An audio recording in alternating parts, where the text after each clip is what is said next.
Welcome, welcome, one and all, the old and the young.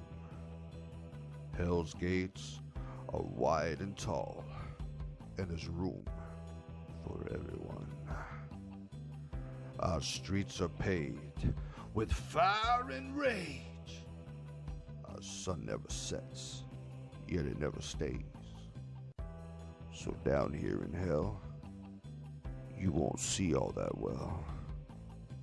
But that's what got you here in the first place. Hey friends, Seth again.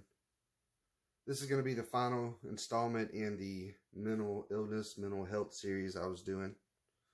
And of course, looks a lot like what you would imagine, or at least what I imagine the gates of hell would be like. We got our guy here being pushed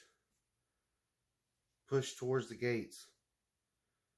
Not a whole lot fancy here. This is, you lay the tiles sideways and all this other stuff. That was pretty hard for me to figure out, and I'll show a close-up of that in a moment. I often have a feeling that I'm not really living the life I think I'm living, that I'm in hell already.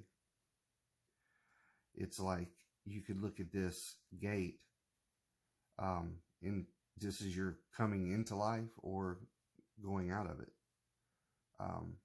I feel sometimes, and it's because of the issues I deal with, because I definitely don't have a reason to, but sometimes I feel like I was born into hell, and it's just always suffering.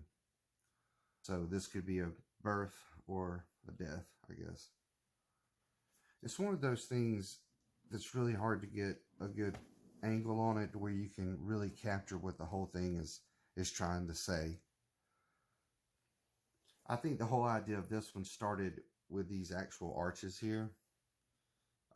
I don't really usually know what to do with those. I don't build many buildings, so I got a little inspiration from there. But I only had 2 of them, and that's why it doesn't carry on to the next level. Trade secrets. Well, I don't know if you would call that a trade secret. All right, let me see if I can get the floor out, or at least get a good shot on the floor before we're done here. All right, so it's not going to look real pretty because I had to put these, whatever, jumpers, snot, whatever there, so that there was something for the 2 characters to stand on.